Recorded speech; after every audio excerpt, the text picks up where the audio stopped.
I haven't flown on civilian planes in a long time.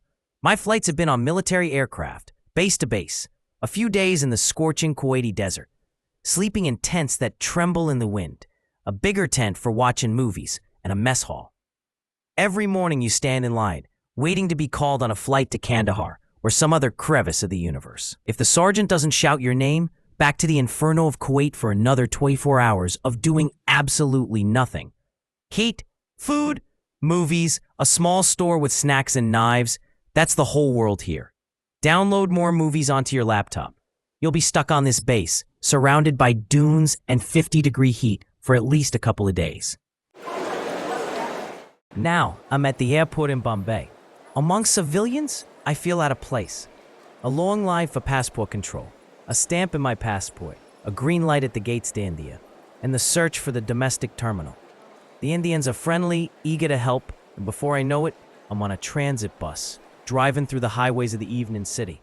I see India's roads for the first time. They seem more beautiful than American roads. Lawns, flowers, or is that just near the airports? A way to impress visitors. Or maybe I created this version of India while I was in the plane, and now it's unfolding before me. A domestic flight to Indore. I notice curious glances. Foreigners don't usually fly here. The city's far from tourist routes. That makes me happy. The plane lands, and suddenly I'm surrounded by taxi drivers. Before I can even react, a firm hand grabs me and pulls me out of the crowd. It's my driver. No sign with my name, just sheer confidence as he seats me in the car and drives off. My eyes dart around at the chaos of the streets. Motorcycles, tuk-tuks, cars, all weaving into a single living flow. My heart tightens from the cacophony of sounds. Horns blare as if they're the language of the streets, a way for vehicles to communicate. The cars are like giant ants, carrying bundles and families on their backs. The tuk-tuks, small sneaky green beetles, cut through traffic with fearless determination. Motorcycles, bold little insects, zip between tires. A deep, menacing roar rises. It's a massive bus, a mechanical monster straight out of a Miyazaki film, declaring itself the king of the road. Everyone scurries aside as the giant bug rumbles past. But despite the madness, I don't see aggression. People let each other through. In New Jersey, someone would have been shot by now over driving like this. My driver doesn't flinch when a tuk-tuk cuts us off by mere inches. I watch his face, searching for irritation, frustration, something. But there's nothing. Just a warm, easy smile. How is that possible? Who taught these people such patience? At what point did they become so tolerant? I start thinking about imagination again, the power with which we create realities. Maybe I replace the real India with the one I dreamed up on the plane. Or maybe this country itself generates such worlds, a vast, shared space of Indian imagination. Imagination. The word itself sounds light, childlike. We were taught that imagination is just a game of the mind, a way to pass the time. But is that really all it is? I think about how imagination isn't just about fantasies. Why does it have such power? Maybe it's the ability to create realities that don't exist in the material world but feel just as real as everything around us. Philosophers still argue about what imagination truly is.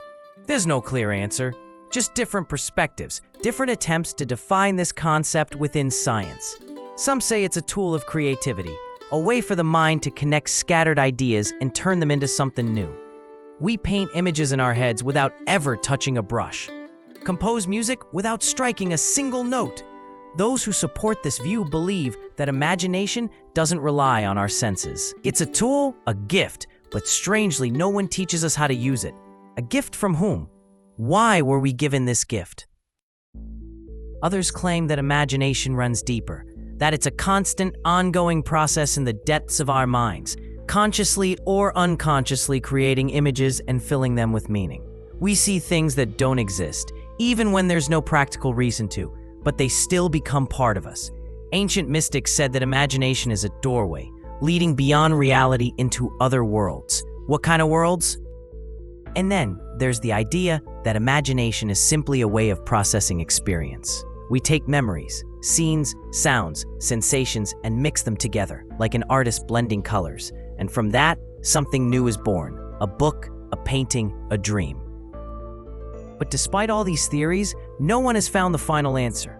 Science tries to categorize imagination, to break it down into definitions, but it slips away, changing form, remaining a mystery, like breath, like the flow of time, natural and intangible.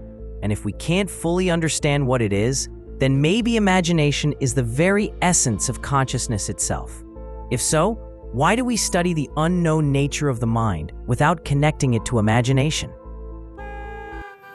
I think about this as the car carries me through the night streets of Indore. The chorus of horns, the warm air, the smell of spices mixing with exhaust fumes. The driver remains calm. The road feels like a ride at an amusement park.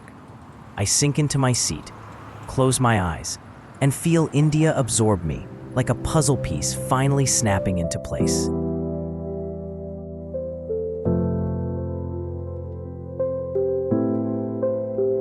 I drift in silence where shadows bend, woven thoughts that start to blend. Pieces scatter in the endless stream, forming shapes from a fragile dream. Dreams like puzzles falling slow, pieces fit but we don't know what they make or where they go. Just a picture that starts to glow.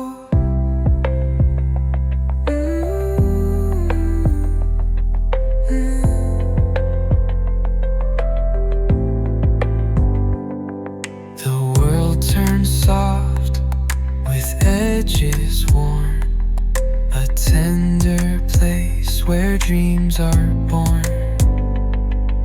Fragments whisper in songs they weave, a fleeting world I want to believe. Dreams like puzzles falling slow, pieces fit but we don't know what they make or where they go. Just a picture that starts to glow.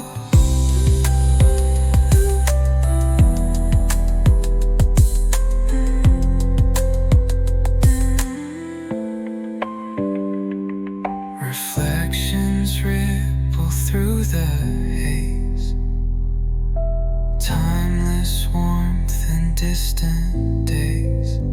I'll build the frame piece by piece, hoping this puzzle brings me